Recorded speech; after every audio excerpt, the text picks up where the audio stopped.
Please rise for the pledge. Rebecca, could you lead us, please?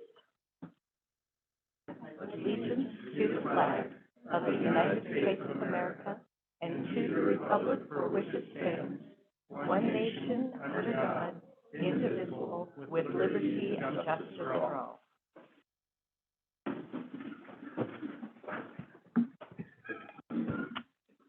Approval of the minutes.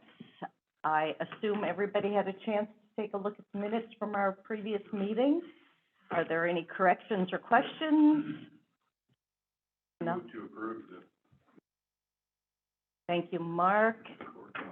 Is there a second? I'll second. Thank you, Scott. It's been moved and seconded. All in favor, please say aye. Aye. Any opposed? Motion passed unanimously. First of all, I want to welcome everybody to the meeting tonight. If you ever can't attend in person, you know, we do post this video online, so you are always welcome to watch. But we love seeing, especially smiling faces out there.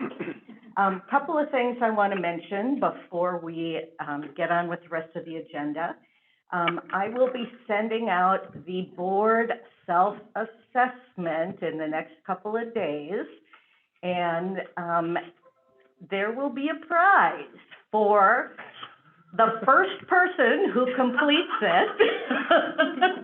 And when everybody completes it, I'll bring treats for everybody, okay? We didn't do very well with this last year. I think we got 3 back. So let's try and break our record. It is kind of an interesting document. It will be the same questions. I may throw in a few trick questions. Please, you know, fill it out right away. Yeah. I also want to remind you that you have an invitation from the Kalispell Education Foundation in front of you. They have been trying to have this for the last couple of years. Finally, it has come to fruition. May 18th, 5 o'clock at Central School Museum. It would be very nice if we could all show up. And the other thing I wanted to talk about was I am retiring the Gyroscope Award. Now, I think it's important that everybody understands what the Gyroscope Award is. This is an award that we have passed from trustee to trustee, and it symbolizes staying on track. If you know anything about a gyroscope, it is used for navigation, keep you going in the direction you want to go. And there are some important parts to it. The outside is the part that stays the same. It's like the core values of our school district. The inside is the moving part. And that's just like the school district also. Some things have to change in the school district. But we've all received this from one another. We've just passed it on.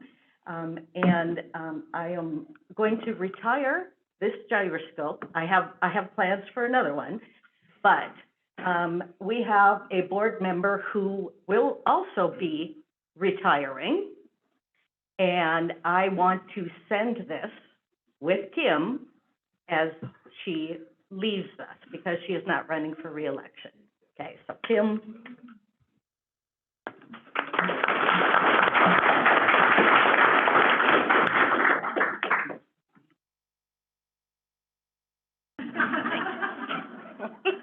I forgot, I have stuff to do.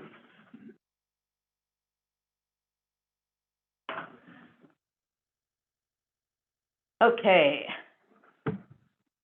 First up is our building update, Rankin Elementary. I saw Marissa, there she is.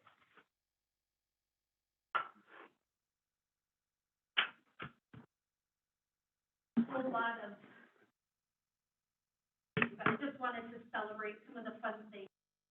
Excited.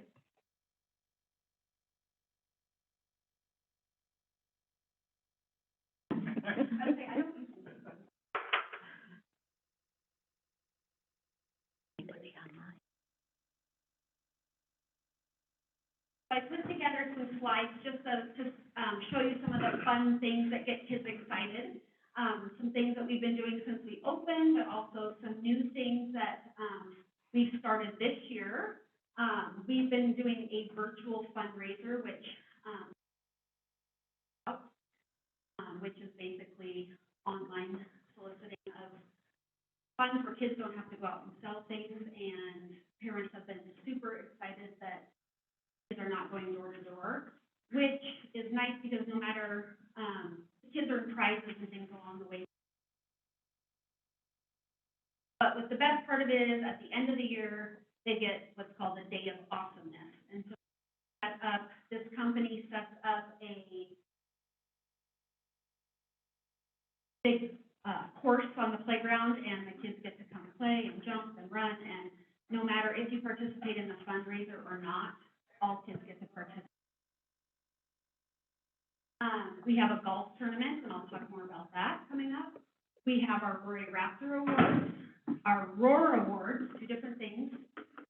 Our PTO did spirit shirts for everybody this last year. We have an example of our Raptastic weekly news that we send out to kids and parents. We have a fun yearbook cover contest, again, the Day of Awesomeness, and then a neon dance. So this is just an example of, these are our universals at Rankin. We go by being a roaring student, which R is respectful, O is being ongoing learners, A is always safe and responsible. So everything when we're talking to kids goes back to, are you being safe or are you being responsible? And each month our teachers nominate 2 students from their classroom, and we put them over the intercom, they come down, we do a little treat, we celebrate, cheer, get our picture taken. Just a fun way to get to celebrate kids throughout the year for doing the right thing, and it's teacher nomination. And then the Aurora Award is something we started this year, and one of the things the staff was struggling with is so many kids being late or tardy to school. It was really hard to identify the reasons why, and so we thought we would try this year. I think it's more fun for the kids. I'm not sure it's really helped get kids to school on time, because that's usually more of a parent issue and not a kid issue. But the kids love it and it's fun, so we'll just keep doing it.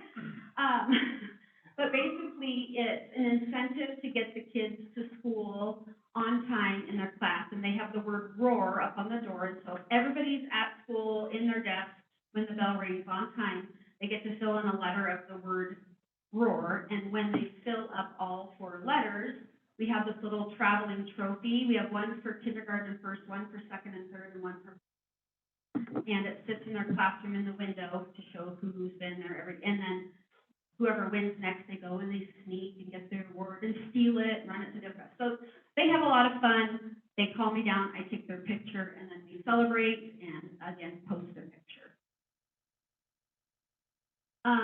One of the fun things we've been doing kind of as a tradition ongoing is we have a school-wide contest for our yearbook, and every kid has an opportunity to create a piece of artwork, and then we have staff vote on it, and one of them ends up on the cover of our yearbook every year. This is last year's because we have not chosen this year, and then we usually choose a couple more to be highlighted in the yearbook, and the kids have really, really enjoyed that. This year I had over 200 submissions, so more than half the school participated, so that was really hard, but it's fun. We have what's called a neon dance, and this is something I did bring from Edgerton, but my families have really embraced it. The PTO puts this on, and it's a fun family dance during the year. We have a parent who is a DJ, and so he provides his service to us for the evening, and all parents and kids and families are invited. We buy a lot of neon stuff, and kids purchase it, they dress up, and they just dance the night away. And parents love it too, and they're there with their kids. It's a fun family event. This is our weekly Raptastic news. Let's see if it'll play.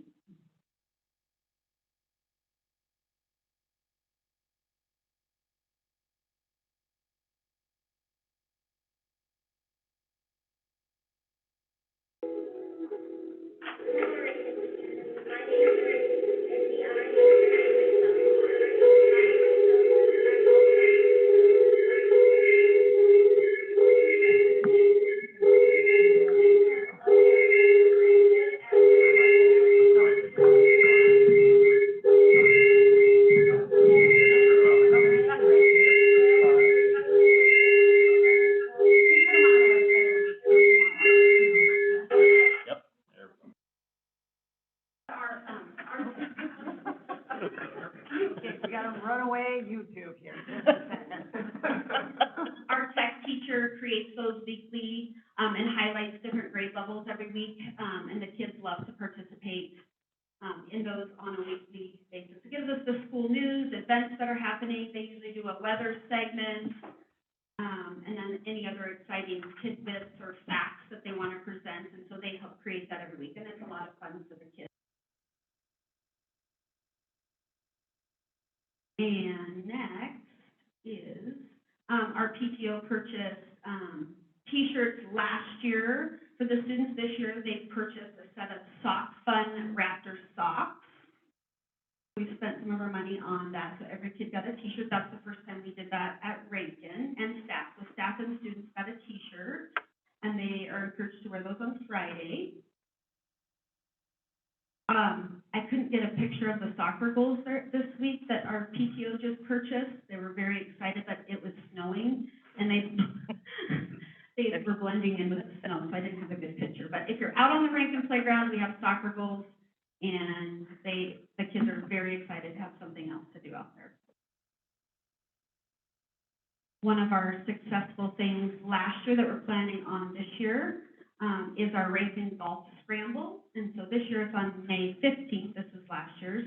But we get sponsors and we have fun prizes, and I actually have a dad that runs and sets up this, so it's a lot of fun. And we had a full field. I only had to advertise once and it was full. So if there's anybody who plays golf here, we have room this year if you'd like to play. May 15th this year. And then here are some pictures of the Day of Awesomeness that the kids earn by participating in our fundraiser at the beginning of the year. So they get to go through these exciting, I guess it's kind of like a wipeout maze, and if they earn a certain amount of money, then they get to participate in a wheel that they spin to earn money, or they get to get in this blower with a bunch of money, grab as much money as they can in 30 seconds. And the top earning class, the teacher gets to get in there and grab as much money as they can. That's coming up June 1st this year. I think that's all I have. Is there any questions?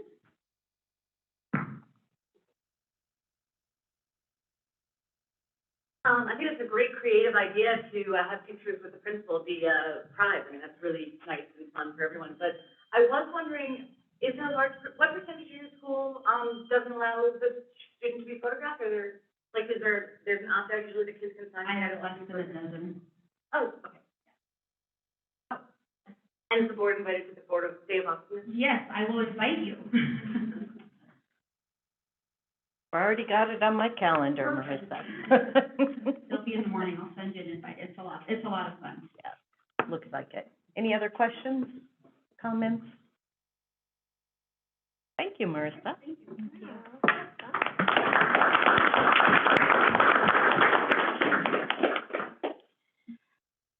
Human resources and personnel items. Personnel action items, Tracy?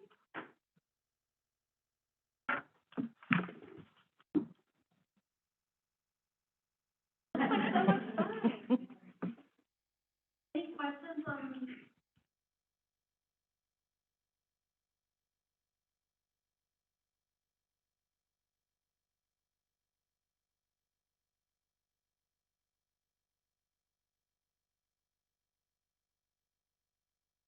This is an action item, so are there any public comments? Anybody feel comfortable making a motion?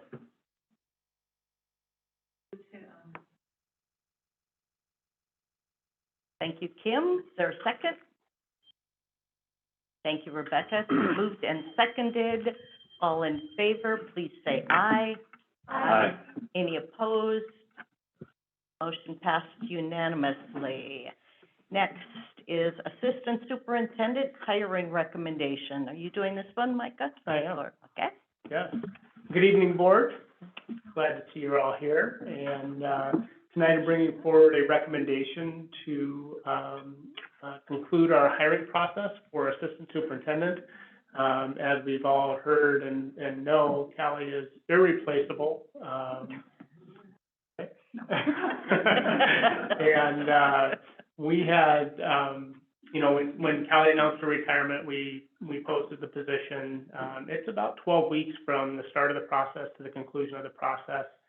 We put together a 15-member interview committee that included board members, central office administrators, building administrators, teaching faculty, and kind of went through a screening process. We had 9 applicants. We had a great pool of people to choose from. Ultimately, 4 were selected for interviews, and at the conclusion of this process, we are recommending to the board Peter Facero to be hired to replace Callie Langer as Assistant Superintendent. Peter is currently the Director of Occupational Trades at Flathead Valley Community College, where he's been for the last 5 years. And prior to that, he was the principal at Flathead High School and also served as an assistant principal here, having, I think, 23 plus years of administrative experience in our district and in a couple of smaller districts in eastern Montana. And so we're excited. We're recommending that he be placed on step 4 of the salary schedule and looking for a motion to approve Pete for the assistant superintendent position for the 22-23 school year.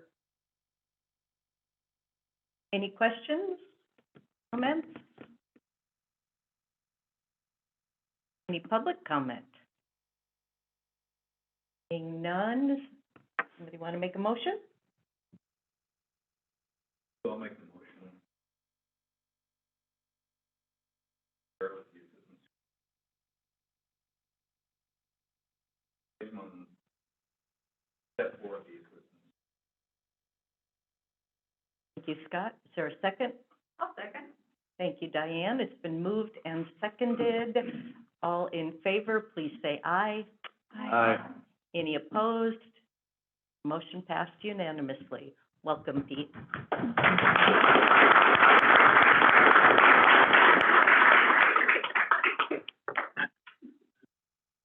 Okay, next up, elementary assistant principal, instructional coach, hiring recommendation. Matt, are you doing this one? Yeah, Yes, thank you. looks like it. So slightly smaller scale, but no less important. We went through a very similar process to hire an instructional coach and assistant principal at Edgerton. We were able to receive 12 applicants, and we were committed to interviewing 3. And the applicants were so qualified that we ended up interviewing the top 5. It was super competitive, really strong candidates. And out of that really nice committee that Ms. Stein put together, we came up with a recommendation to hire Ms. Marty Pott. Marty has a pretty diverse background in education, some high school experience in business. She has a double master's degree, and she's most recently doing a dual internship, one at Glacier High and one at Ruder Elementary. She's just going to be a great asset and fill that spot really nicely.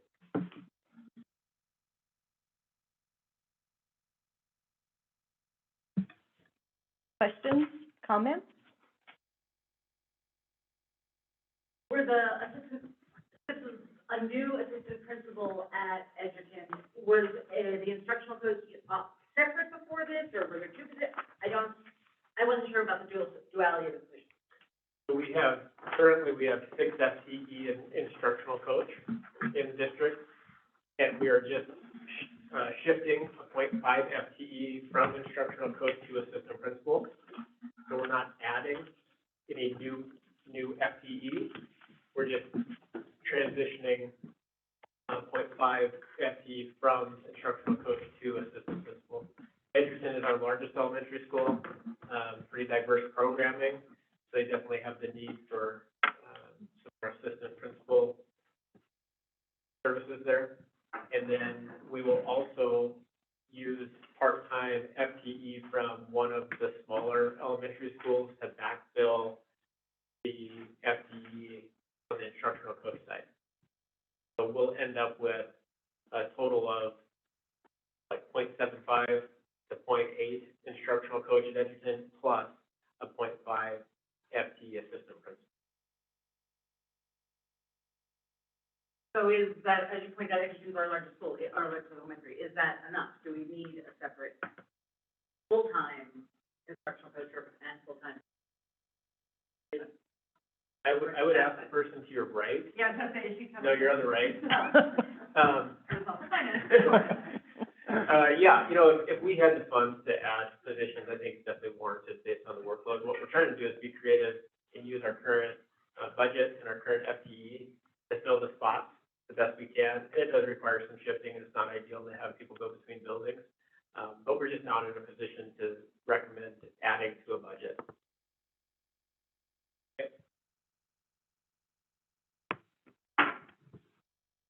Any other questions or comments? Any public comments? None. Is anybody comfortable making a motion? Move to approve Marty Paul as the elementary coach at Everton Elementary. Thank you, Kim. Is there a second? Thank you, Mark. It's been moved and, oh, thank you, Ursula. Appreciate your enthusiasm, Mark. It's been moved and seconded appropriately. All in favor, and this is the elementary only. So, all in favor, please say aye. Aye. Any opposed? Motion passed unanimously. Next up is the Stipend Committee process. Who's? Kelly? Thank you. I have 4 objectives to review in today's presentation. First off, I'm going to give you a little bit of background about the stipend committee, a little bit of history, and then an update on the stipend budget. The third objective of the presentation will be to review what the recommendations are coming from the stipend committee, and then finally what the next steps are. A little bit of background, the stipend committee process is a 7-step process. We started the process back in October. The first 3 steps are brand new steps to the process this year, and that was based on feedback that we received from the committee and building administrators. I typically don't show my process goals for committees that I lead, but I thought it was important since we had changed up a few things in the process, that there was kind of a clear understanding of what I felt was important for my leadership to step up and take care of. There are board priorities that you're well aware of that guide us in our deliberations, and that is specifically in goal area number 3. There's also in the CBA Article 9, it speaks to extracurricular activities and the stipend committee.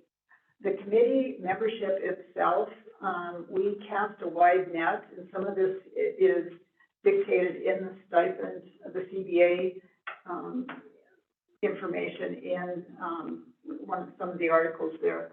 And if you look at the membership, there's, as I mentioned, there's a wide, we cast a wide net to make sure that we have representation from a lot of different groups. We have administrators on there. Scott Warnell represented the board. We have our music, performing arts, and speech representative. And I am the only person on the committee that is a non-voting member, and everyone else is a voting member. This is a key slide in understanding stipend committee process. The stipend committee itself is responsible for recommending new stipends that are not on that index. In addition to making recommendations for adding a stipend to one that's already on the index. And you're gonna see that tonight in one of our recommendations.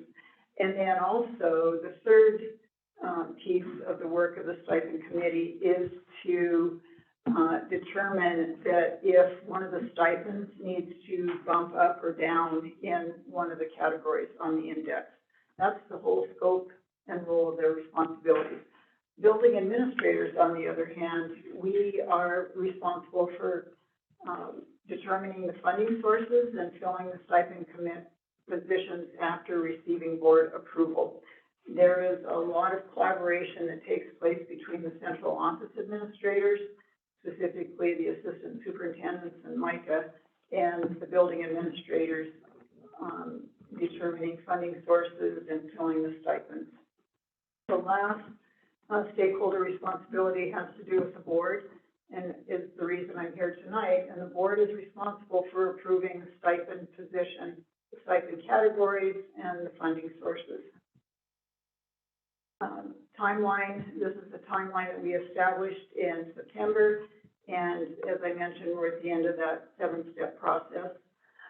When you think of stipends and the index, there's a couple of nuances that we take into account. One is, there's what is referred to as a stipend longevity schedule, and it just talks about that if, an individual has a stipend and they have some years of experience under their belt, they have a stipend increase. So if you were to look actually at the, let's say you looked at their paycheck, and then you looked at that matrix and you went, well, that doesn't match. You said they were like category 5, but they're making more than category 5. It's because of that, stipend longevity. Student clubs also come under the stipend committee work, and the reason for that is if you've got some board policies that address student clubs or organizations or extracurricular activities, and specifically board policy 3550 talks about the advisor may be eligible for a stipend. And right there, those are the trigger words. If there's something that's a student club or organization that might trigger that, meets the criteria, then they would come in front of the stipend committee with their request. Versus there's non-curricular groups where the district employees are not eligible for a stipend. We have gone to fillable forms this year, and I just included those for the record. I'd also like to point out that this committee, when we met in October, made a long list of things that they wanted to work on, and we didn't get to everything this year, so that would be something that the committee will pick up again in the fall. There's just odds and ends. Some of these questions you're going to find we actually answered tonight, but I wanted to just show you that this committee is an active committee. They are very flexible. They respond to the changing times of the stipends and student activities, student extracurricular activities, student clubs, et cetera. So there's always a to-do list.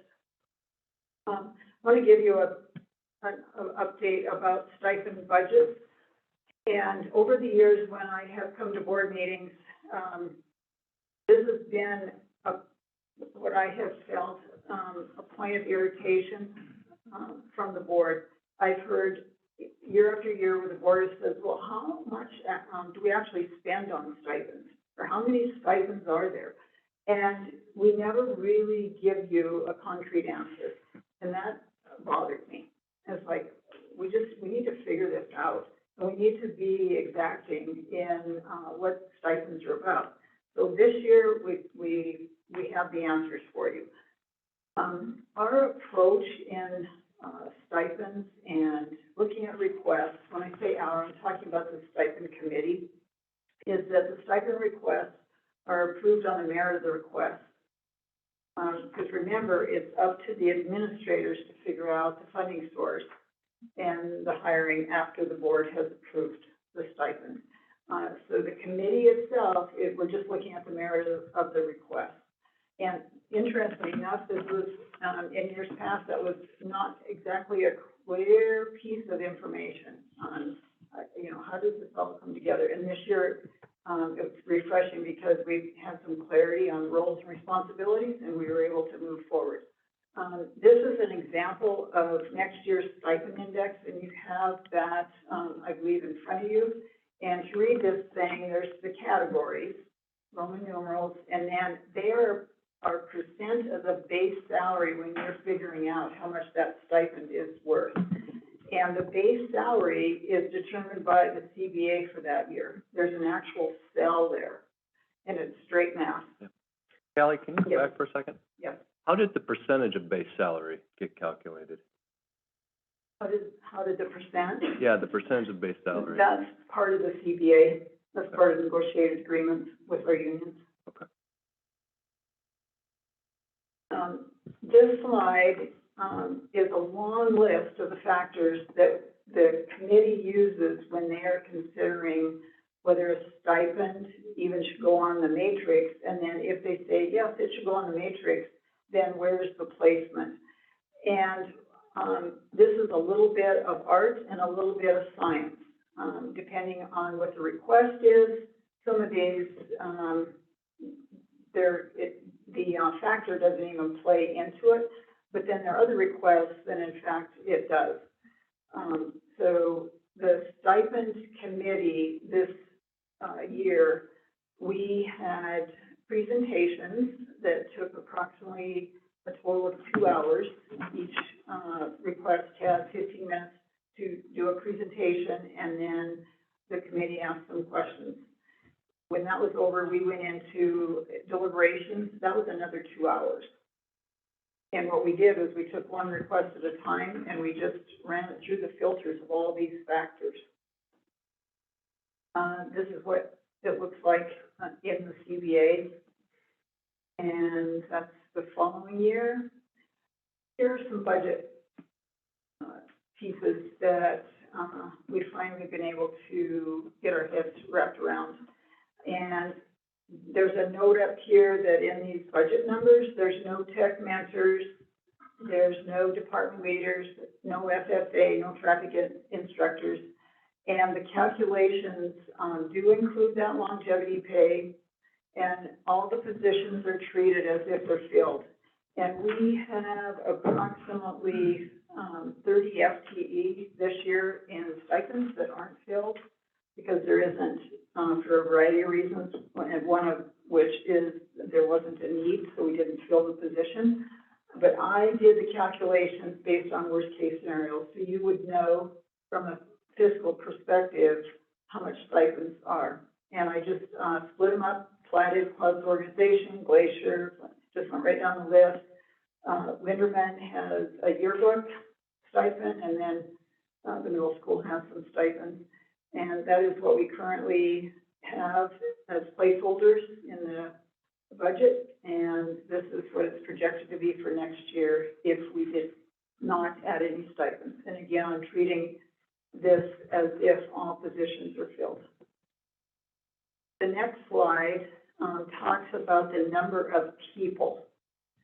So it's the count, the number of people, not FTE. That's a different slide. So for example, Flathead has 11 people that are receiving stipends for clubs and organizations. Glacier has 65 people that are receiving some sort of stipend that falls under that category. The next one is the chart that has to do with FTE. FTE means full-time equivalent, and that, for example, we have strength coaches, and a lot of those are not one person doing a full FTE and a strength coach. It's like a 0.2 to another person, a 0.2 to a third person. It's all split up. So what I did was I just added everything to get the grand total of FTE. What you'll see here is that the middle school has FTE tied up in their activities, athletics, sports, cheer, and conditioning. And that's probably not a surprise because they have a lot of students that participate in their activities and their athletics, the volleyball, the basketball. I believe those aren't cut sports at the middle school. so that they really do a nice job of flexing those coaches and meeting the needs of the students. If you go back and have a look at equity, because that's a question that comes up a lot between the two high schools. Does Flathead have more than Glacier? Does Glacier have more than Flathead? You take a look here just from a financial perspective, that is really close. That's about, what, $1,600 difference? And that's incredibly close. When you look at number of people, that again is close. And each school has a little different take on the position numbers where they have. And then if you look at FTE, to be 2 FTE off, again, that's equity. So I would say, if someone were to ask me the question, is there equity between the two high schools with stipends, I would say yes, there is.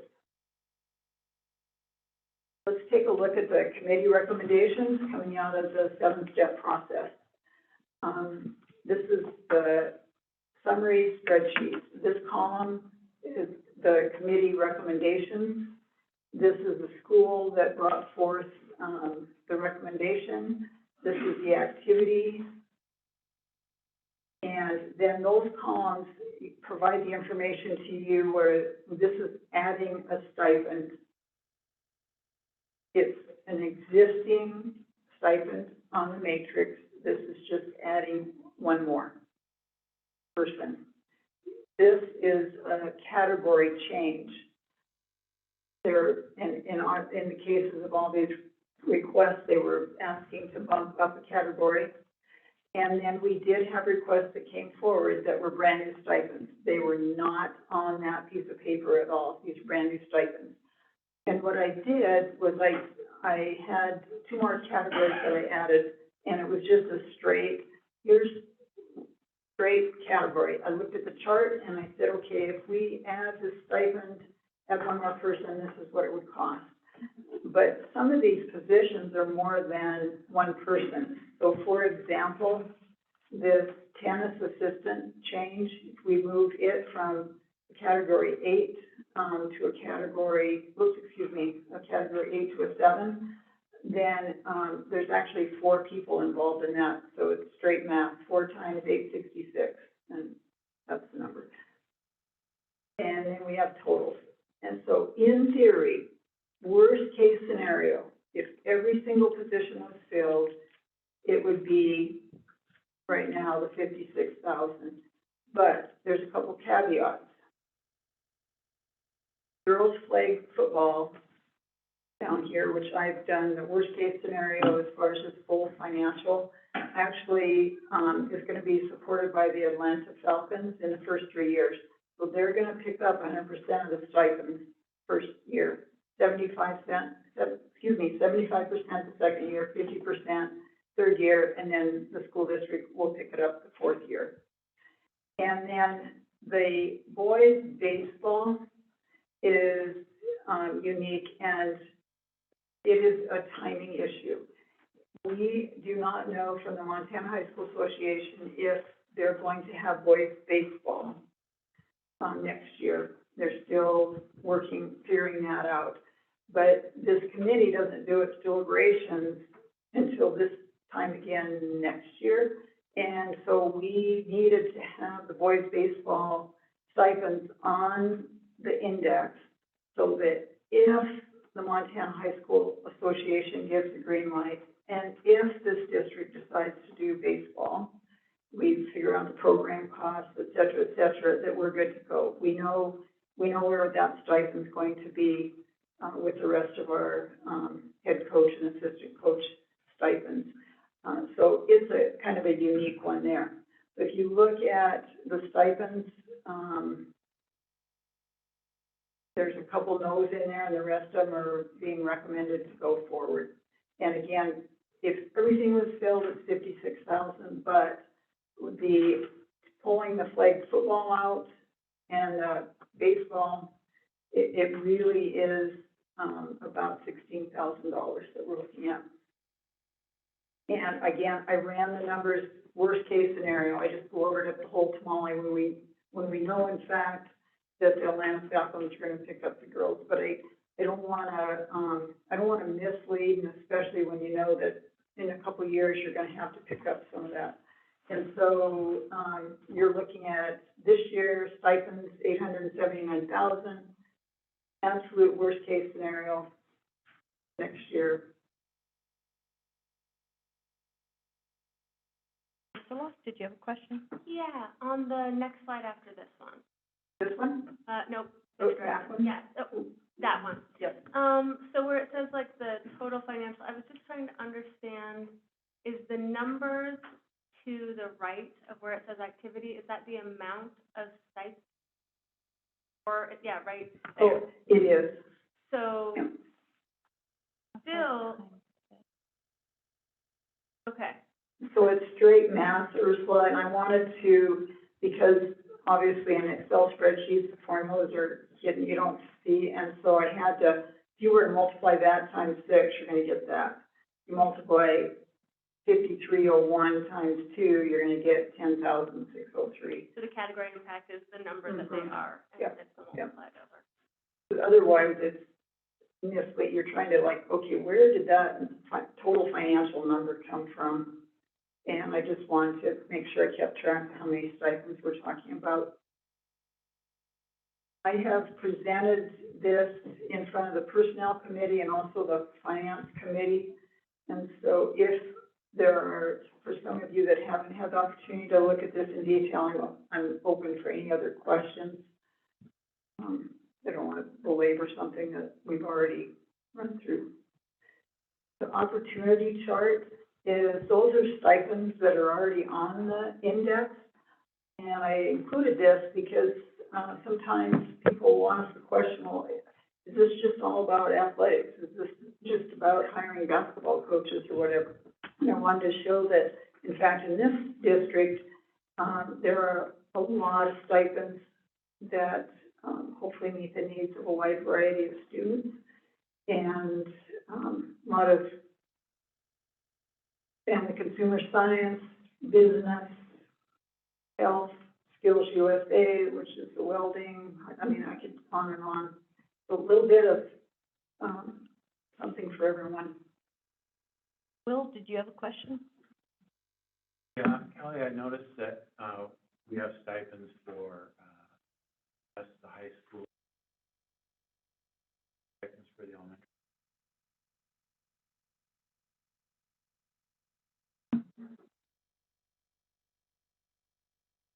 Ursula? Okay, so back to the, I'll do this, sorry, so back to the last two, yeah, this one, and then you had the one that showed the things that are not athletics that go through, and I appreciate you showing that for sure, and I see the effort here. You know, having been on the Stipend Committee last year, I think one of the things I just want to be aware of, although this list is great, is that if you go back, not this one, the other one, the other direction. Here, if you look, the only ones that weren't qualified were non-athletic.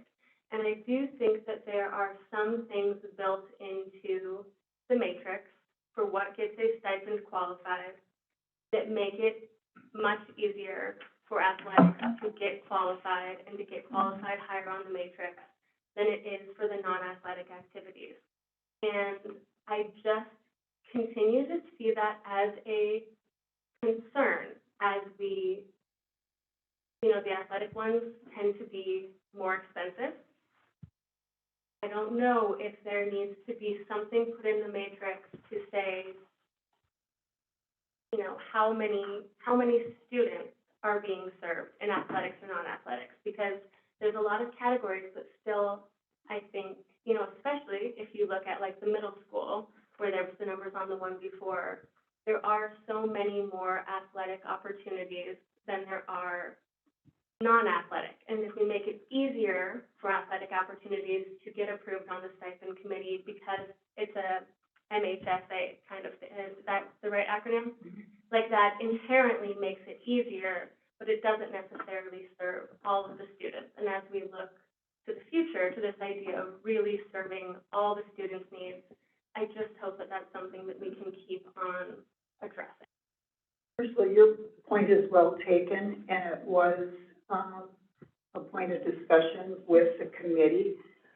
What sometimes happens with clubs and organizations when they come in front of the stipend committee is they haven't established longevity yet. Mm-hmm. They have to be around, they have to have a track record. So that's, one of the items that sometimes trips them up, and what we will tell those clubs and organizations to do is to come back, get a few years under your belt, establish a track record, increase your participation rates with students. And the other thing that the committee,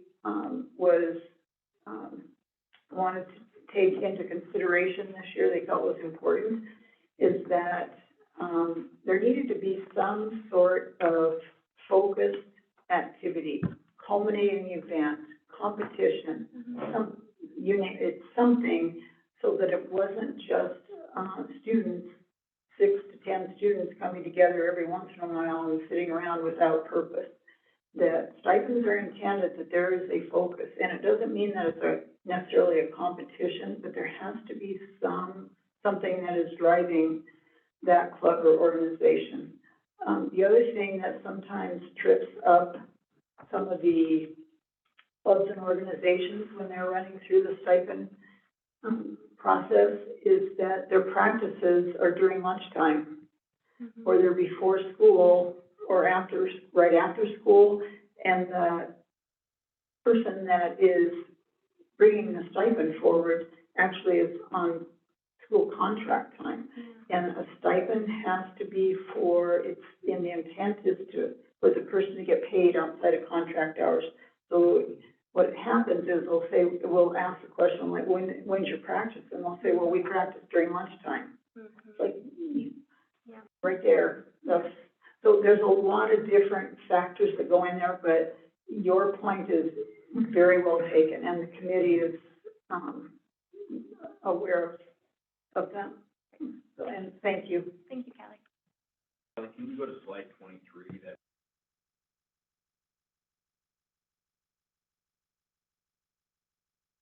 writing on a stipend as well? This Right one? there, yep. So Scott, you are on the committee. Would you like to just fill in where I'm about any gaps here? No, I think you did a good job at it. Ursula, I thought the same thing when we were going, whether or not to approve the stipends, we were just approving boards and not really the clubs.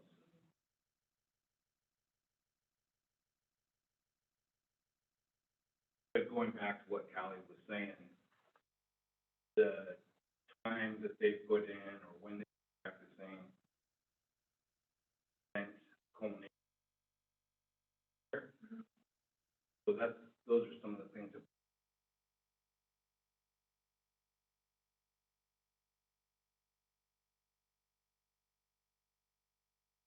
I was very hoping that we weren't just gonna, so that wasn't past my mind. Yeah.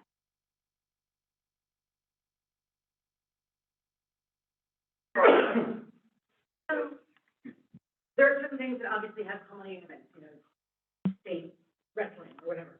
I guess I'm not sure why it's important. Like, to me, if you meet and practice ballroom dance every Wednesday for a year, that is in addition to school, and or if you make a cake every week or whatever it is. I'm not sure I understand the purpose or the thought behind the culminating event being important.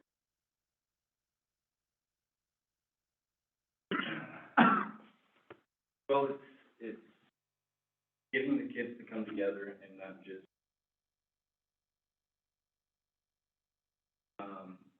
why are we doing this? Why are we coming together? What thought that it was important for whatever organization wanting to be approved, that was something that they were looking for at the end. That's kind of what we were thinking.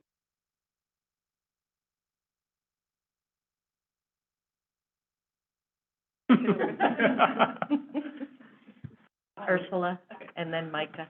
Okay. Well, Micah, you go first. No. Sorry, I didn't realize you had something to say. I was, so kind of feeding off what Rebecca and Scott were just saying, is to Rebecca's point, you know, when we look at the factors that the Stipend Committee looks through, that is exactly the kind of thing that I'm saying is like, if the goal is a culminating competitive opportunity, then our stipend matrix or our stipend factors that we look at are appropriate.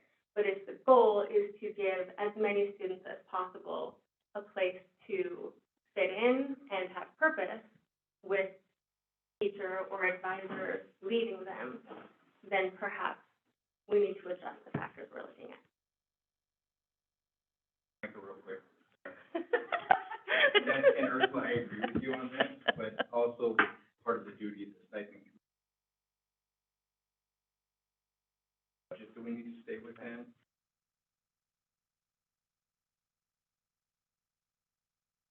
Stipend that came, so yes, I agree with you, and it's very important. The opportunity to be part of the school.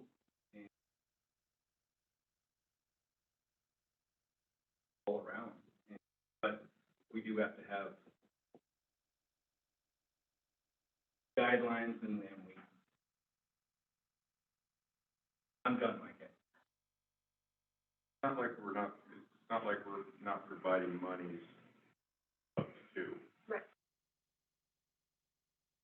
I'm just going to be hesitant. We do have these guidelines, but some of these things go outside of the guidelines. I mean, things like flag football and baseball do not have any longevity, so we do make exceptions in some cases. Micah, quick. Okay, well, here's what I would say. Number one, I am grateful for a board that supports activities of all types. But also being the superintendent, I do keep an eye on the budget. And sometimes some of the things that we consider to be factors are things that legitimize the expense. You know, so when we talk about like a head football coach and the liability, the travel, the postseason, the community pressure, you know, all of those kind of things, I think that's part of this process. And having a committee of people who are in the trenches, who are doing the work and saying, yes, this is something that we recognize and we value and we feel is important. I think it offers some legitimacy to the process as well. And, you know, just as I've been responding to comments and queries and questions about levies and things like that, you know, this becomes a really easy target for people to say, I want to pick and choose what I'm going to support. And so I think that's something that we have to factor into this. I don't necessarily disagree with you, but I think there's some other big picture things that we're trying to keep in mind. And that's part of the direction that I give to Matt when he's on that committee and to our activity directors. And because literally people could come forward with, you know, hey, I want to have we're going to play, you know, gin rummy club. And so what is, you know, I can come up with a culminating event. I could do a chess club. I could do some of those things. And those are good things. And there are teachers that want to do those without compensation and would never bring it forward. But I think it's a balance of what we're looking at and how we're trying to be conscientious as we move forward with making those records. I just appreciate the board that supports all of these activities. So.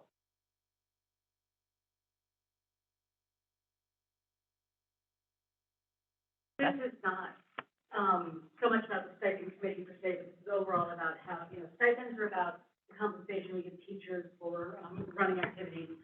I really feel that we need to be cognizant that it doesn't end here and shouldn't end here. You know, the activities themselves also need support. And I would be really in favor of the student handbook for each building saying that there has to be a line item, in the activities budget for each of these stipends. Because it can be very difficult to be a teacher and, you know, say, oh, I have a stipend, but now I don't have, you know, $5 to buy a check. Or whatever, but I really do feel that we need to commit to following this all the way through and not. Compensation piece is great and important, but there are other parts of it too. Thank you, Rebecca, and Scott, and Ursula, and Micah. And it is an ongoing conversation. And if, you know, we ever do stray too far, one side or the other, that's our job, is to point those things out. So appreciate, the conversation and watchdogness. So I just got. We're at the. Any other questions? Comments? This action item requires 2 motions and 2 votes, elementary and high school. So let's do the elementary first. Is there an elementary trustee willing to make a motion? Thank you. I move we approve the elementary stipend recommendation as presented. Thank you, Ursula. Is there a second from an elementary trustee? Mark, you can't say anything. I'll second. Thank you, Diane. It's been moved and seconded. Elementary trustees, all in favor, please say aye. Aye. Any opposed? Motion passed unanimously. High school, this is everybody. Is there a motion to approve the high school stipend recommendation? I'll move that we approve the high school stipend recommendation as. Thank you, Will. second. Thank you, Heather. It's been moved and seconded. All in favor, please say aye. Aye. Any opposed? Motion passed unanimously. And Sue, I would like to specifically thank the board for their support of student activities, clubs, and organizations. It definitely makes a difference in the lives of a lot of students. But I'd also like to acknowledge one individual that's here tonight, and that's Mark Dennehy. And Mark Dennehy has been on the Stipend Committee for years, goes way back. And he is the keeper of the history of the Stipend Committee. And if you ever want to have a good time, you can get that box with the big 3-ring binder and go through it, because he has all the information. But in all seriousness, he has done an incredible job supporting stipends and advocating for students and clubs, organizations in this district for a long time. So I have deep respect for the work that he's done. So thank you, Mark.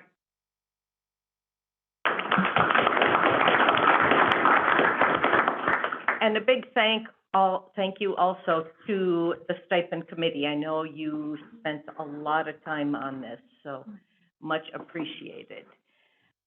Okay, moving on. Next item of business is the OPI Cycle 1 pacing guides and materials recommendation. Callie, are you I am. doing? And I believe that most of you, if not all of you, have been involved with the process for months and months. And this also has come in front of specific board committees. So if the board is comfortable, I'm going to go through most of these slides very, very fast. And just stop me, raise your hand, or do whatever. There's a couple reasons why the PowerPoint is in depth. And one reason is because I wanted it part of the public record to show a process that we really nailed the process, did what we needed to do. We were responsible, took the task at hand very seriously, and I want that in the public record. Second reason is so that the transition to the next assistant superintendent that this PowerPoint will be in the file and, be there as a reference for How big of a when we hint? start other, How big of a hint are you making? And, yeah, and so, it'll be there for the next review. So anyway, I'm gonna go through this fast. There's, in the PowerPoint, there's background information, there's information about our standards review that we did in the district, and there's the pacing guide information, and then the materials recommendation. You will have 4 motions tonight. You will have an elementary motion for the course pacing guides. You will have a motion on the elementary side for the materials recommendation. Both those have to do with middle school. Nothing in front of you tonight for elementary. And then you're gonna have 2 high school motions, one for the course pacing guides and one for the course materials recommendation. Again, background information. We are guided by school law. We are guided by board policy. And, you specifically have a couple board policies that direct the work of curriculum. And then you have the board curriculum committee itself, who oversaw this process. And it was Ursula's leadership, making sure that we were staying on track and doing what we needed to do. The assistant superintendent has a role, philosophical statement. In the case of this content standards review, we used a 5-step process, and we took a look at the OPI standards. We took those standards, compared it against where we were with our pacing guides. We updated our guides. We developed recommendations for materials and textbook adoptions. And then this will be a piece that we're going to do this spring, summer, and in the fall, and that's the professional development piece. And the 5th step is a step that school districts sometimes overlook, but it's an important one, and we're not gonna overlook it.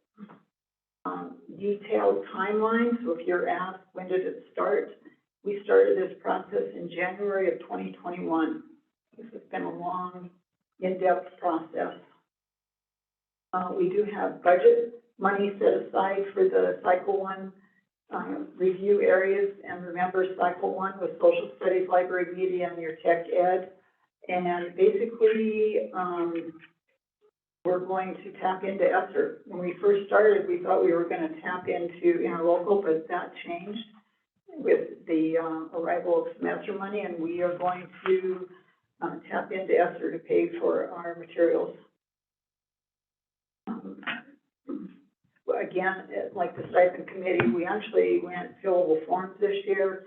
Those are in there for public record and also for the transition for the next assistant superintendent. When you see your recommendations, is he smiling or is he like ready to run out of the room? He's smiling, Pete. The materials rubric, when you see the material recommendations tonight, they all ran through quite an extensive materials rubric. And I searched the internet and tapped into some other school districts, and this one from Wisconsin I thought was the best one to meet our needs. And we had quite an extensive setup in the main office for the public review of our pacing guides and materials. And this was copied from our website, inviting the public to please look at the pacing guides, please look at the textbooks. And we did not have much interest in that outside of the board curriculum committee. And I would especially like to acknowledge and thank Heather. Heather spent hours up there looking through everything, and I'm very, very appreciative of that. Heather, she was, one night, she was the last one there. She literally turned the lights off in the main office. And she was sitting there, and I really respect you for doing that, Heather, so thank you. And oh, there's that little table. Yeah.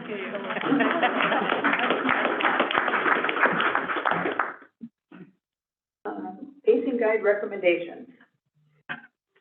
We had a total of 73 pacing guides that were written by our different departments, department leaders, teachers. You can see the wide variety of areas there where they came forward. That is an incredible amount of work, and I can't state that enough. There's, even though the chart looks like a simple chart, behind that is a lot of hard work, a lot of research, a lot of just all-out effort to make sure that the pacing guides are updated and they align with the state standards. I have an example. It's just the first 2 pages. This is a longer document, obviously, but I wanted to just give a sample pacing guide to give you an idea of the amount of work that was put into these pacing guides. And this one is from Flathead. It's a government class. They give the time frame, the grade level, where it's located in the curriculum fold, and then they actually lay out the standards and the essential questions for the unit. And then these are all links, potential lessons. This is gold standard work. And there's a lot of teachers sitting on that audience today that were the teachers that put in the sweat equity on this. But I have both department leaders. I have Bo Wright from Glacier. I have Sean O'Donnell from Flathead that are department leaders in social studies. And again, gold standard work under their leadership with their departments. And this is what the second page looks like. The intent on pacing guides is that we should be able to hand a pacing guide to a teacher that, say if Micah's teaching government next year, and we can say, Micah, this is your general guide. This will help you out. You don't have to go invent this on your own. And if you teach these things, ask those essential questions, set up your lessons to answer those, then your students by default, they know and understand and they've met those standards. Here, as you can see, is broken down what areas the pacing guides were done. This chart, underneath the elementary, there's actually pacing guides for each grade level.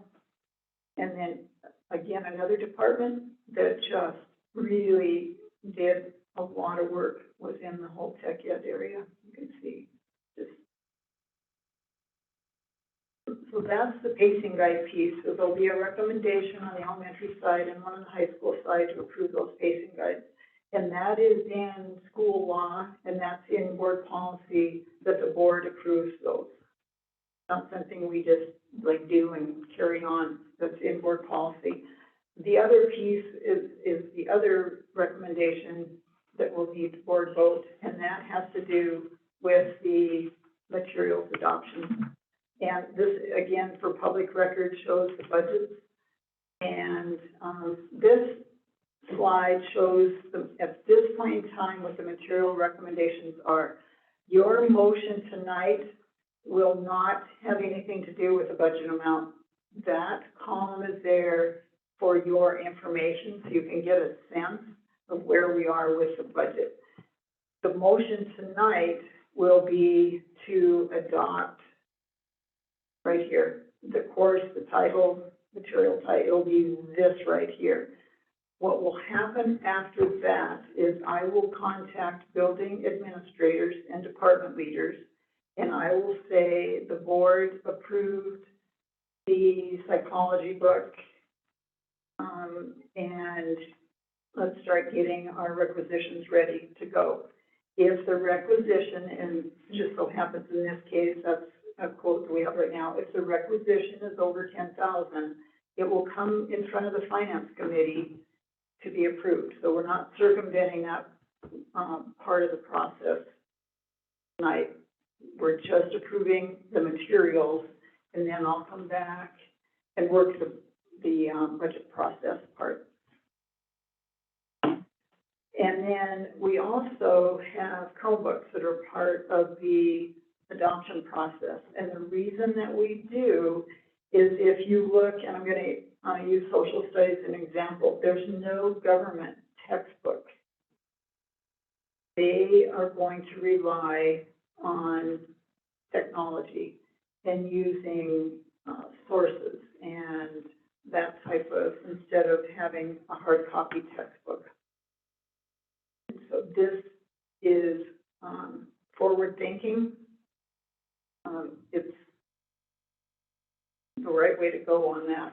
The middle school with family consumer science and the engineering, they're also doing the same thing. Family consumer science, we're still ironing out some software, kind of getting the quotes, getting fine-tuned, but there's an opportunity for students to have access to software that is for every single piece of curriculum, or excuse me, every course that they offer in family consumer science at the middle school. And we don't have enough detail yet. We're trying to figure out if it's licenses 1 year, 5 years, et cetera, But, so tonight your motion has to do with the title and material type, but mainly the title, just saying.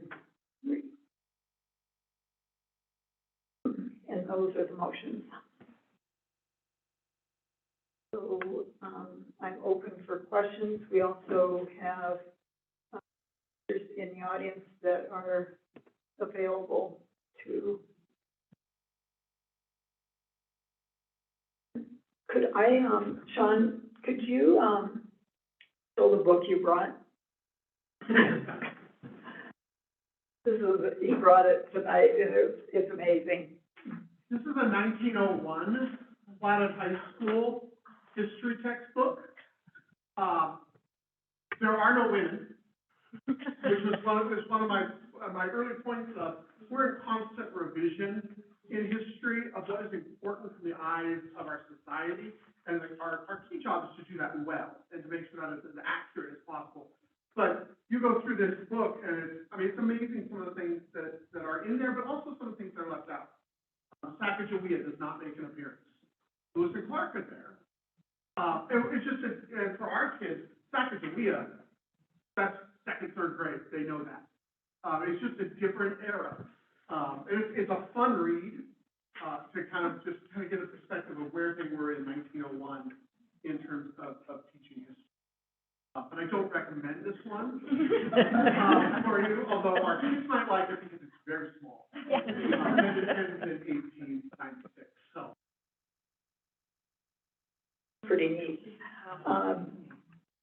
If there aren't any questions, I am here to answer questions, but I have one last slide that I am, from the bottom of my heart, very appreciative, and it's been just an absolute wonderful experience.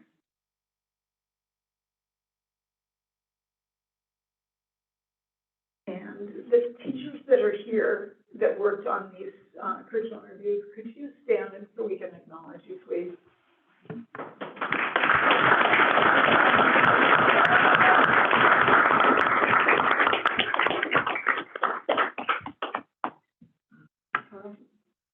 Department leaders, I've already mentioned that played a big role in the successful curriculum reviews.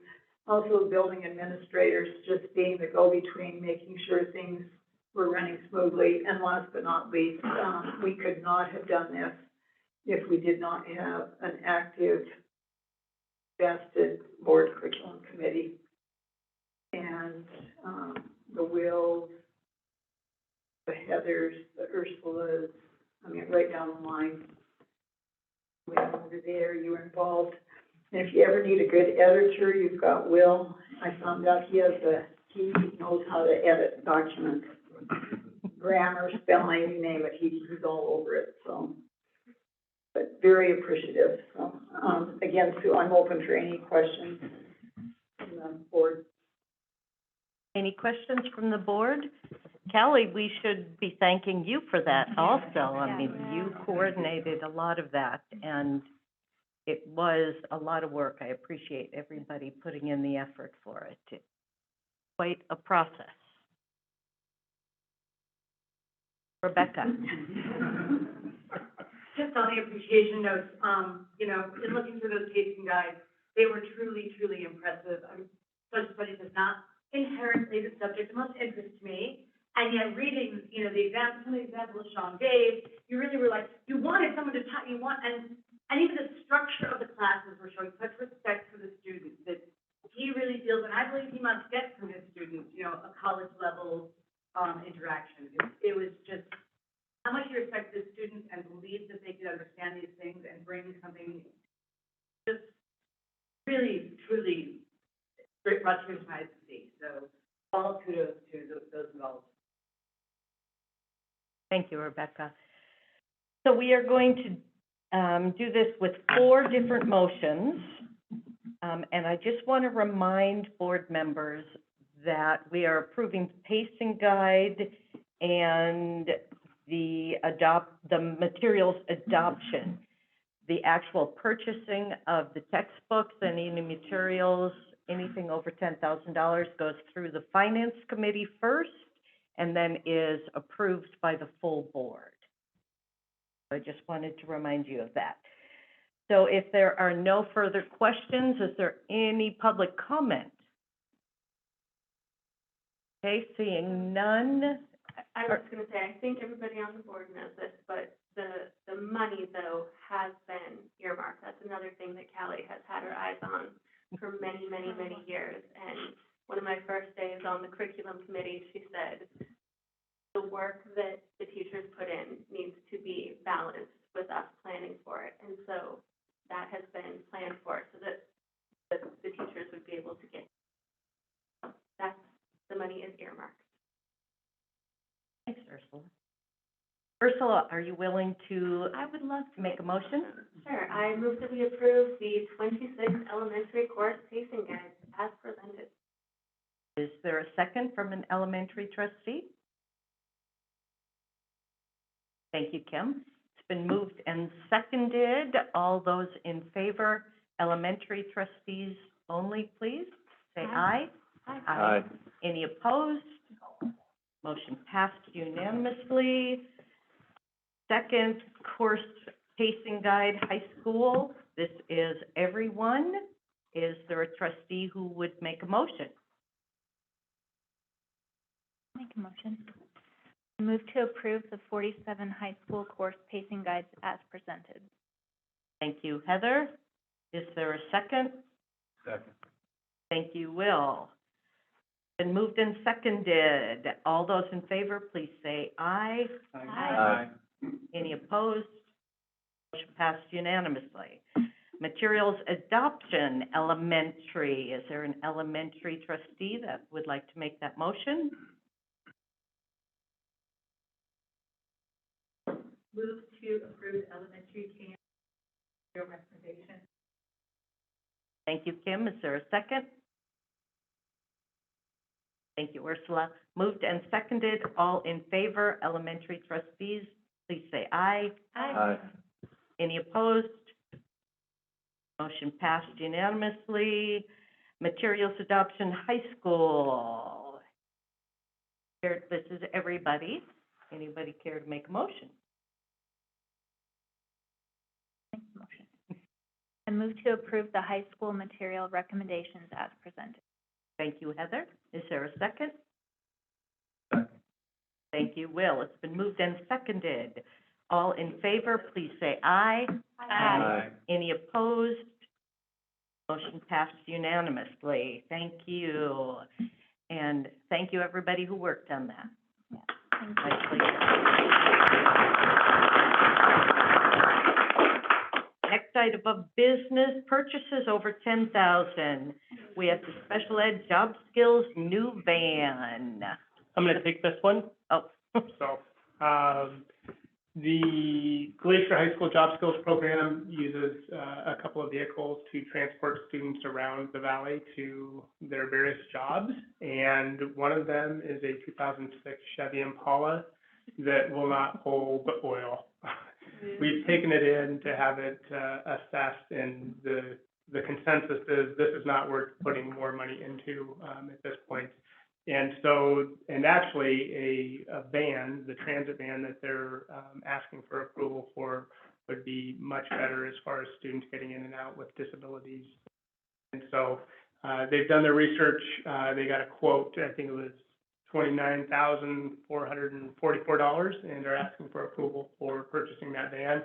It will probably take 6 or 7 months to, get it, but, sooner than later will be better, so.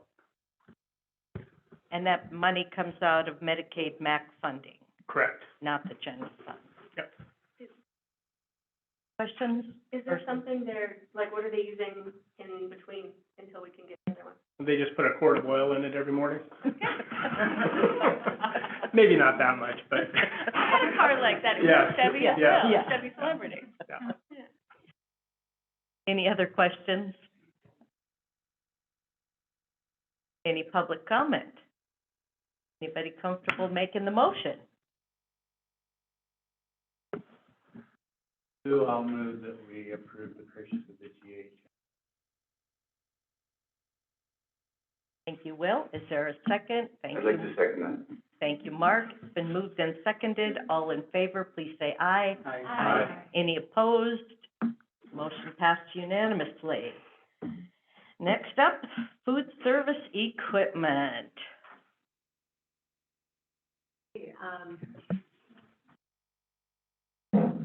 The food service would like to purchase 2 convection ovens, one for Flathead High School and one for KMS, and 1 convection steamer. This is a copy of the quote that Jana collected, and it will be supported by school food, service funds.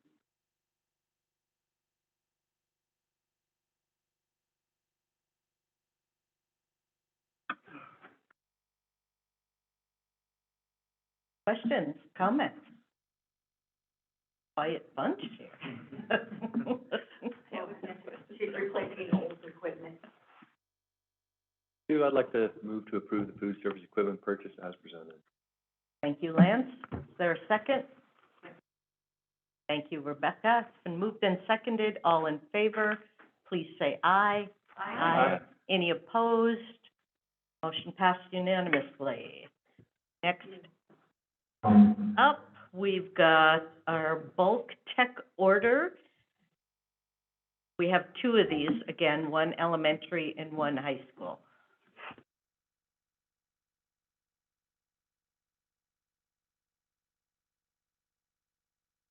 All right, so worked with all of our campuses, putting together a bulk technology order, as we've talked about in the past, by combining together orders and limiting the number of times we order, we're able to save money and or get additional equipment.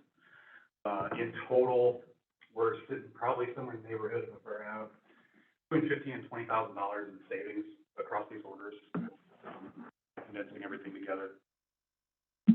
So we're purchasing, the elementary side, we've got some smart panels for Edgerton, Chromebooks across 4 of the campuses, parts, and some miscellaneous items, and then also 2 additional cards for KMS off of Callie's curriculum order. Eric, I assume that there's some end-of-life Chromebooks and that we're replacing some. Can you give us an idea of how many Chromebooks we're replacing? Most of the elementary, so probably in the neighborhood of around like 250 of those 320 are end of life or soon will be. And what is the lifespan of a Chromebook? Between 5 and 7 years, dependent on wear and tear as well, but from Google's support on operating systems, 5 to 7. Thank you. Eric, one other question. I know there's a lot of competition. How close are you becoming I want to say we're probably maybe another 2 or 3 carts away, give or take. We've also got the, like, 6 labs, spaces where you don't necessarily need to be completely one-to-one. But yeah, they're probably only 2 or 3 carts away at this point. They're getting really close. Eric, I do have a question, just out of curiosity. You know how when you order these big ticket items, they're on back order? Do we have these already on hold and they just want to be paid? And will they be here for when the new school year starts? Yeah, actually, so all of these Chromebooks are in stock. So, as soon as Joe sends the PO over to our vendor, they'll be getting palletized and loaded on trucks. Okay.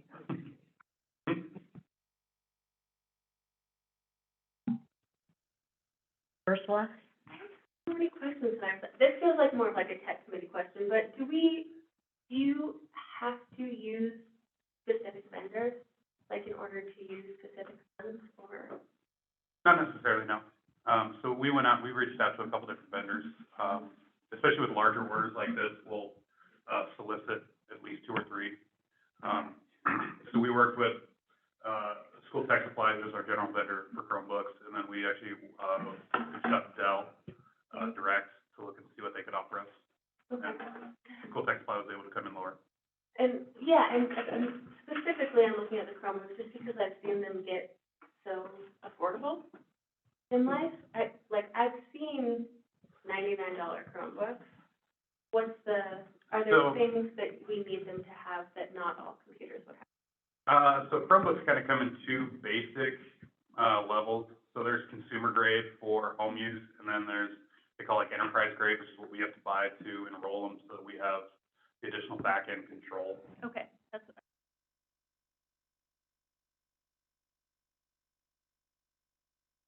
Any other questions? Any public comment? Any elementary trustee willing to make a motion? Do I move to approve? Thank you, Scott. Is there a second? Thank you, Kim. It's been moved and seconded. All elementary trustees in favor, please say aye. Aye. Any opposed? Motion passed unanimously. Hey, on the high school side, Eric? And on the high school side, we just added additional Chromebooks. So there was 108 Chromebooks for Glacier. They are all going to replace them supports, and 20 additional Chromebooks at LEC just to continue to fill out their fleet.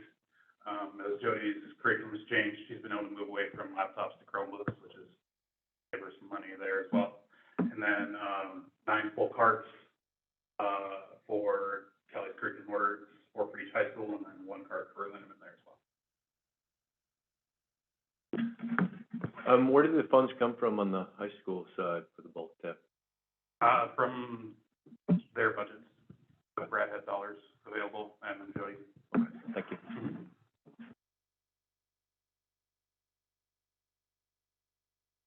Any other questions?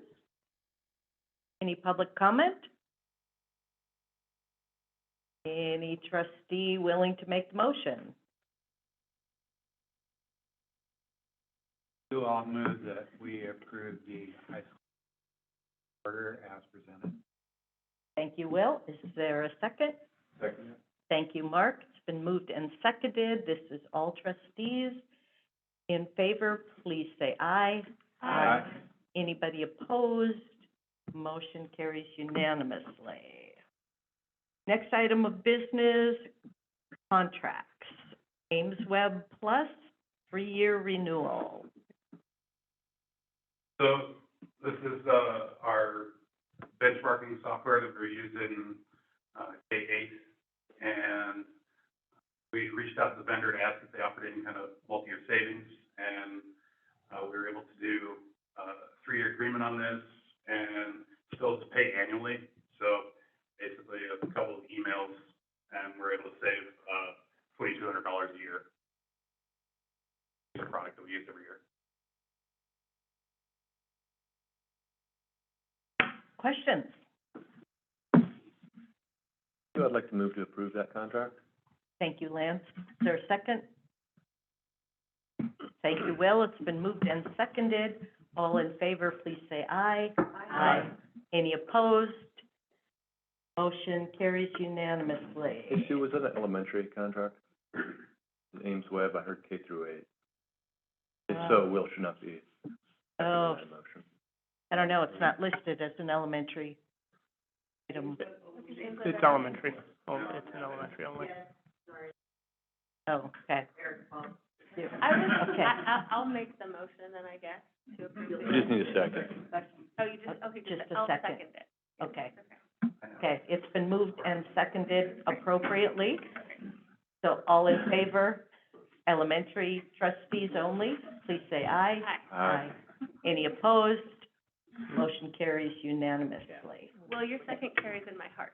Oh, thank you. I'm just looking out for the elementary. Thank you, yeah, thank you That's on for our thinking toes. about that, Lance. Okay, next item of business, policy updates. Are you doing this? Yes, the moment we've all been waiting for. Our Well, and favorite. actually, I mean, policy committee, we had pretty good attendance. We We do. were stuffed in my office. Yeah, so, Montana School Boards Association, puts together the policies, and a lot of these we had adopted, earlier this year, and then usually something happens, either there's a court case, or they get further clarification, either from the legislature, or from the attorney general, or somewhere, and so it prompts them to, make some minor changes in some cases, and major changes in some cases.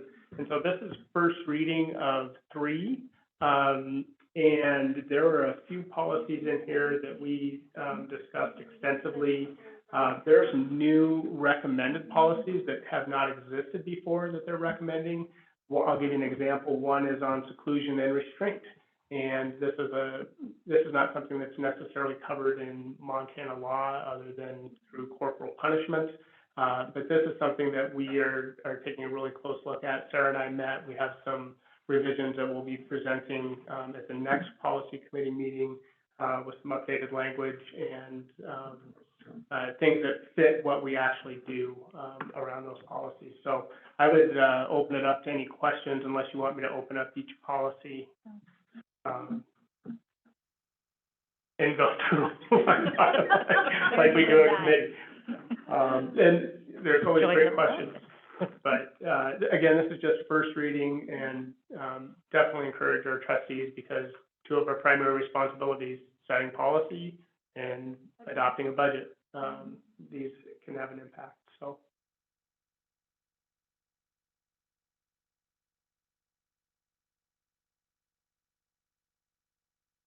Say that again. You want to know? Oh, yes. One thing, thank you, Matt. Policy 3100, the early enrollment exceptional circumstances. We don't currently have this policy. We talked about it. We felt like, at least in policy committee, we were kind of covered with what our current practice was. And again, all policy is really predicated on law. And so Matt and I talked about it a little bit further, and we do want to bring this forward to the board for consideration. And we did another follow-up conversation with Lance Melton with the MTSBA to just get some further clarification.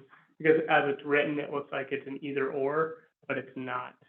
It can be a and type of statement in there. So that would be one to take a look at again. And that one's really specifically referring to early kindergarten enrollment and what the board uses as criteria or the district uses as criteria to enroll those students under exceptional circumstances. And this is not an action item, so we don't have public comment on this first reading. We will go through it 2 more times. And then it will be an action item after the 3rd reading. Okay, next up, we have our consent agenda, district-wide. and we have quite a few things on there. Any questions? Sue, I'd move to approve the consent agenda as presented. Thank you, Lance. Is there a second? A second. Thank you, Heather. Been moved and seconded. All in favor, please say aye. Aye. Any opposed? Motion passed unanimously. Next up, trustee reports. And let's start over with Rebecca.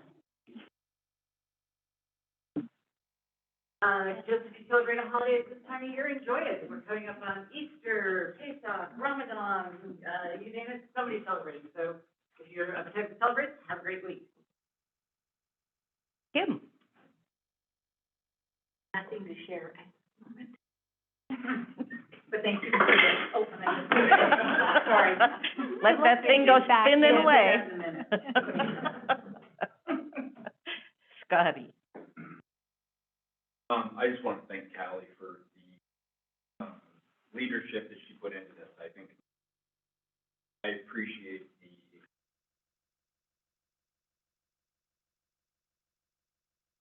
great opportunity.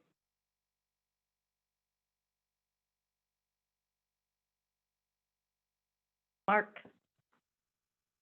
Was, tell everyone that my band played prom night in a small bar across town.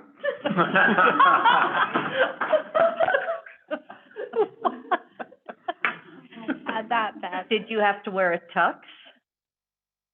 Yeah. Have you seen the bar across town?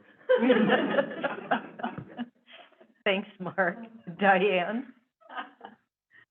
A couple things. One, in the last couple of months, I've seen a lot of interaction between, between kids from the two high schools, around the state, but, here in the community. It's been really neat to hear people talk about that, about the, cooperation and just how they come together. That's been exciting to hear about that. Then the other thing that, hearing about the Facebook Live, it's generated quite a bit of communication. Some of it's great, some of it perhaps not so wonderful, but it's quite fun. So thanks, Micah. We're really loving it. It is feeling so spring when you talk to the kids, maybe not with the snow, but I am hearing just crazy amounts of enthusiasm from kids. Anytime I'm around them, it feels like they're over that winter hump, and there's just all kinds of fun things going on. Prom, and they had the district music festival and the spring sports starting. Saw a bunch of kids with a little pink on their cheeks, looking real excited.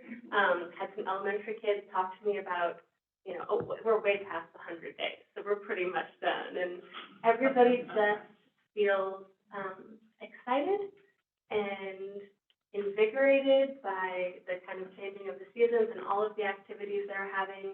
And like with the stipends, the culmination of so many things that have been done. And it's just really nice to see the kids kind of have that little spring in their step. Yeah. I toured Russell today and with Matt and Micah, and we had a great time there, checking out the school, and it was really nice to see. I'm looking forward to seeing Flathead. So I'd like to piggyback on what Scott had to say about Callie's, presentations. I have to say I've been a trustee for a little over 7 years, and this is probably the first time I've come close to understanding how curriculum adoption works and how stipends work. So I want to thank you for that, and thank you for everyone else who participated in those to make those a process that's that works. So, thank you. I had the opportunity to participate in the selection committee for Kalispell Assistant Superintendent. It was an honor. With 14 other amazing people from School District 5. It was a great process. I feel like looking forward to it. No comment. I had the privilege of listening to U of M President Bodner today. He came and gave a talk here at Flathead, and the message he gave, if you've ever seen him, he really relates well to the students. He talked to, I think it was the juniors mostly, probably a couple seniors in there too. But the message he gave was, you know, you don't have to go to U of M. You don't have to go to college, but get some training so you can be a good, you know, resident, a good citizen wherever you are. But it was a very uplifting talk, and, you know, he got a lot in 45 minutes, and then question and answer. So it's really, again, uplifting to listen to that. Okay, administrator reports. We're gonna start with Matt tonight. Thanks, Megan. It's a busy time of year. The principals working hard, kids working hard. This is the start of like the wind down for the year, but it's also all the planning for next year. So a lot of things are happening at the same time. We've been in hiring processes at the building level. We're also working through enrollment projections and building a master schedule for next year. We'll hear about that a little bit more in the curriculum committee next week. Planning professional development and learning activities for next year. And then curriculum orders and tech orders. I don't have a frame of reference for how tech orders have gone in the past, but I asked Eric to start joining our leadership or admin meetings. And one of the things he brought as a recommendation is instead of piecemealing together tech orders, and then they just spread out over the spring and maybe into the summer, that we just bundle that, and then we've been getting better deals. And so I don't know if tonight was a result of that in comparison, because I have nothing to compare to, but it seems like on my end that it's worked really well in coordinating between all of the buildings and then putting together a large order and seeing a financial benefit from that. So I appreciate his extra efforts in joining our discussions. And then the kids are super excited because it's also SBAC testing time. So that's been going on in the elementary schools. They're riding pretty high on just the energy that comes from those. Yeah. That's what my kid says every day. I would piggyback on what Matt said, that it's a busy time of year, just drawing some things to conclusion. One of those things that both Matt and I are working on is our goal sessions and evaluation systems with building administrators.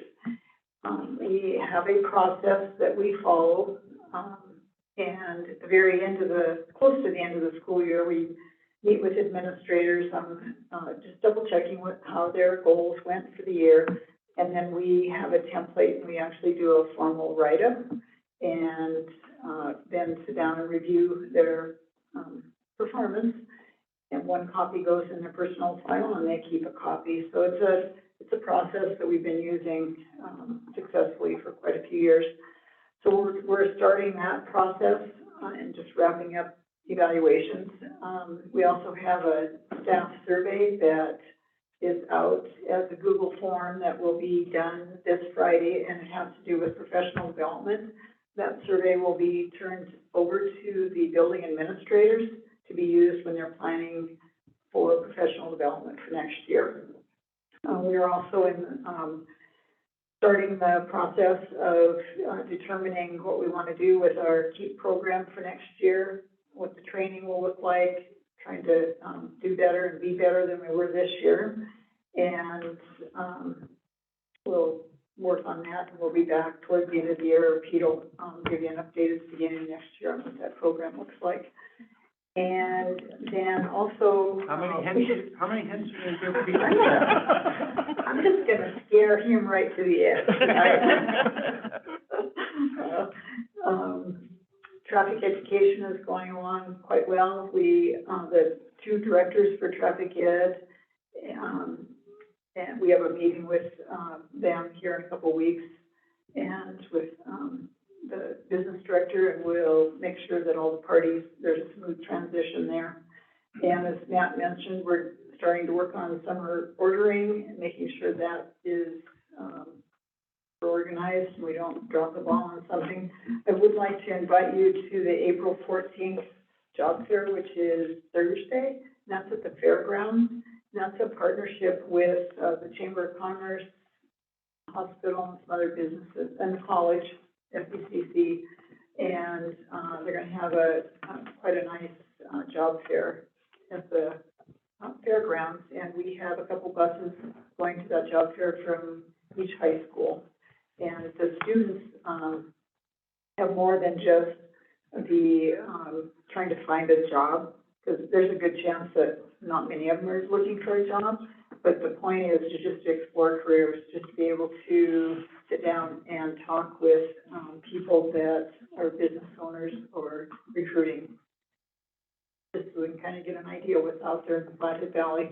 And also to mark your calendar for Wednesday, May 11th is when our student-built house, they're targeting that day as the open house for tours through the house. So Wednesday, May 11th, student-built house, and I'll let you know if that date changes. But right now, that's the target date, and materials are coming in finally. The siding should be actually up by now. Windows are in, cabinets are in, working on the granite, hanging doors, so it's moving along quite nicely. And then just in closing, tonight was a big night for me. And when you think about an opportunity, how you want to end a career, to end being able to facilitate a curriculum committee and a student stipend committee is the best of the best. And I was very honored to be able to facilitate those. And I look back at both processes with a lot of fondness, but it also, for me, it shows that this district is focused on the right things. We spent a year and 4 months on curriculum. That's the right focus. That's what we should be doing. And we spent a long process on supporting students with activities, because we know that's important in this district. So tonight was a big night. It's an absolutely incredible way to end a career. So, and I thank you for the opportunity.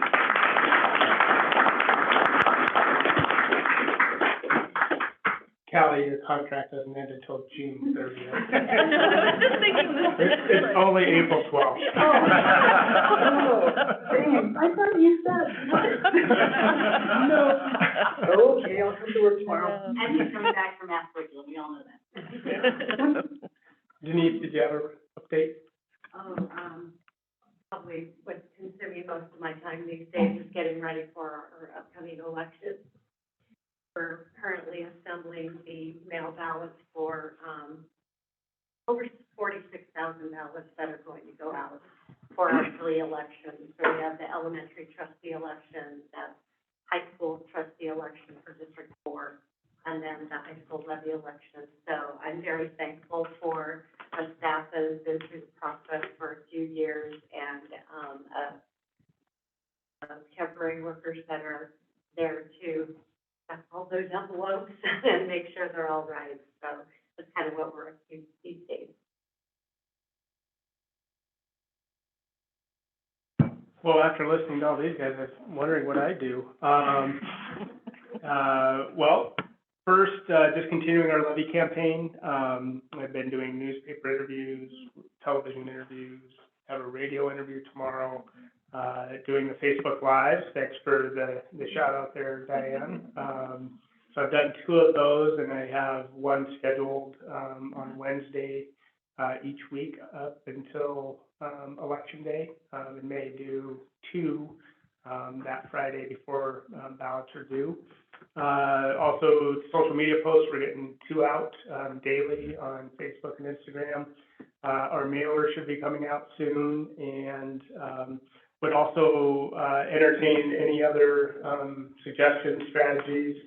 Heather and I talked today about going out to one of the partner districts and doing a community presentation.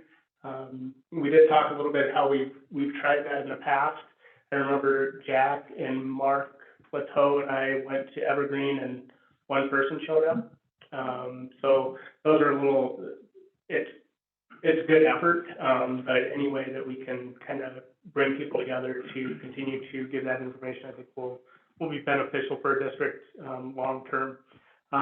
We have some bid openings coming up, for the transportation maintenance buildings. That'll be a big one. And then also the Glacier High School siding project. I talked with the architect today. We're a little nervous on that one.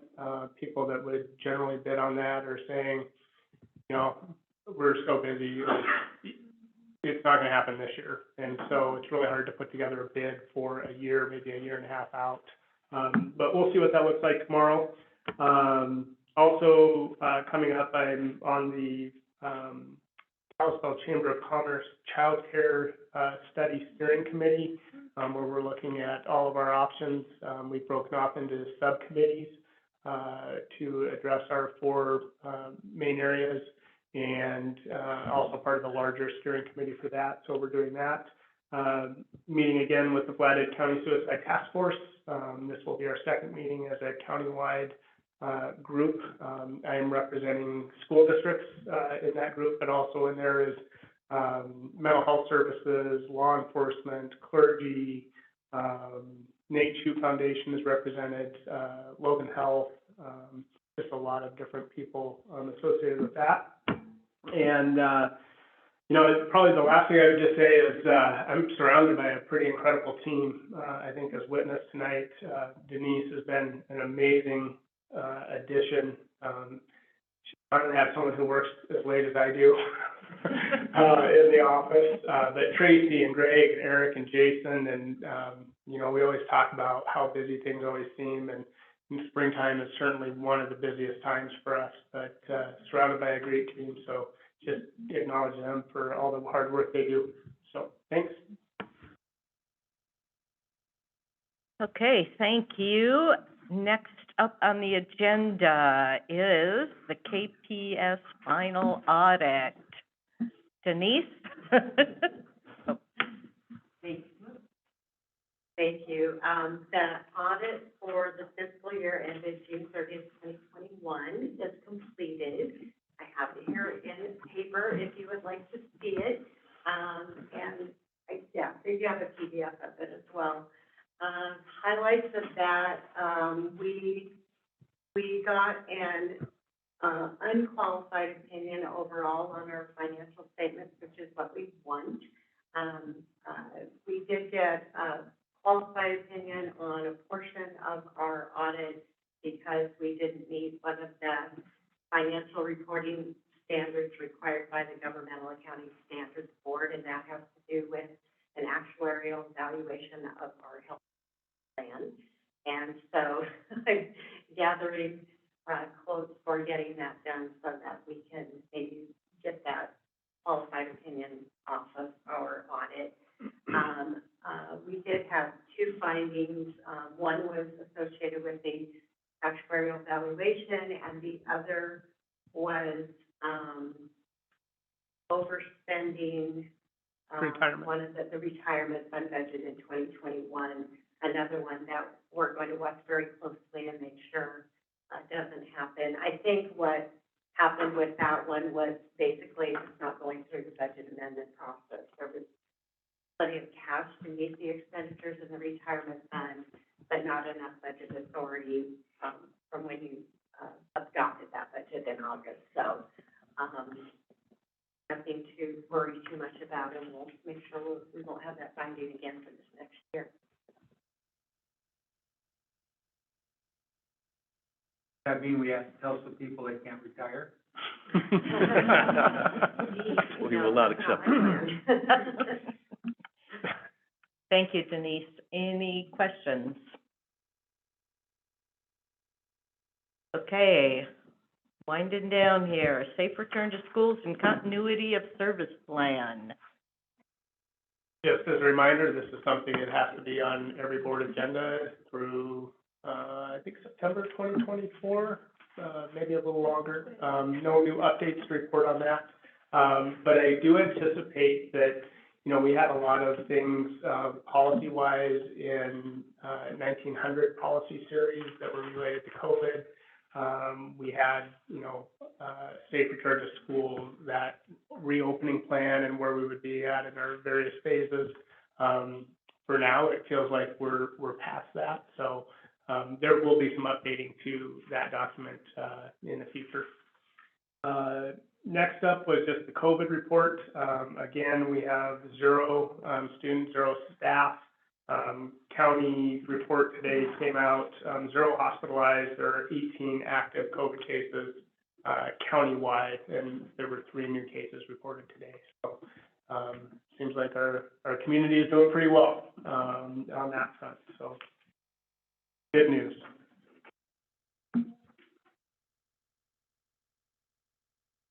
Okay, public comment. This is the time for comment on public matters that are not on the main agenda. Members of the audience are encouraged to briefly address the trustees on an issue not on the agenda. I will seek comment from the audience on significant items as they occur. Public matters do not include any pending legal matters, private personnel issues, or private student issues. Please do not attempt to address such issues at this time, or you will be ruled out of order. Please note that individuals will be given 3 minutes for public comment. And they should be comments, not questions, and addressed to the board. Welcome.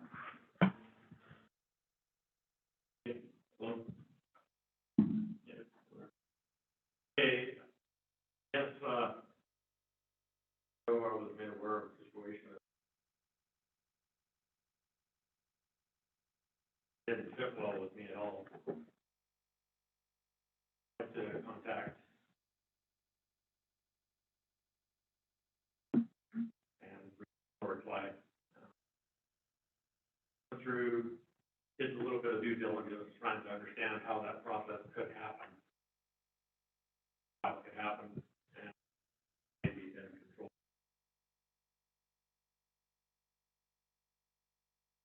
Got a few answers. The question was that all lowers on the men's rest.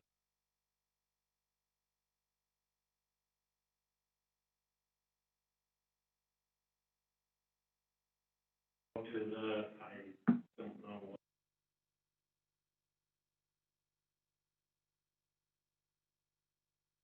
Asked him if he was aware of that, why that could happen. He said yes.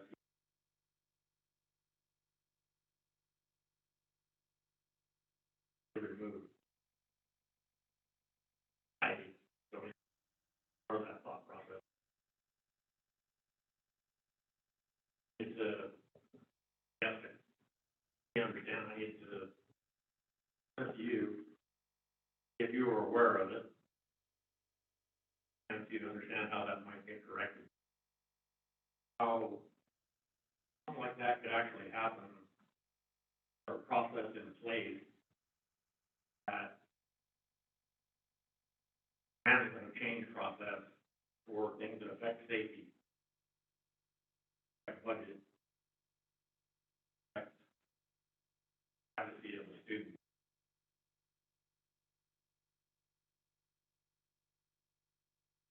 I got for now. Thank you. Thank you. Could you just state for the record your name, your full name? Thank you. Thank you.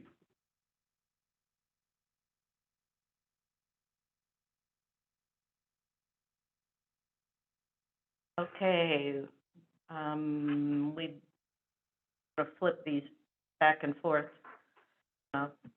Upcoming meetings, take a look at these. There are a couple things out of the ordinary.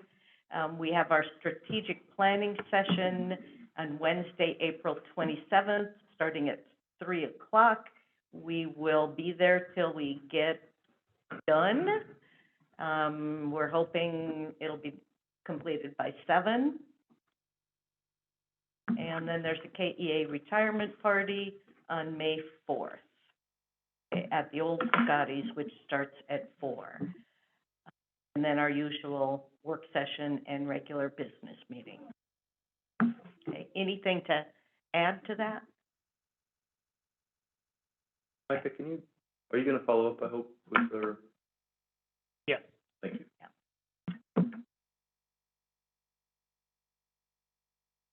Okay. Anybody want to make a adjourn? I'll take the second. Thanks, Jack. Thanks, Lance. All in favor, please say aye. Aye. Any opposed? Motion passed. Meeting adjourned.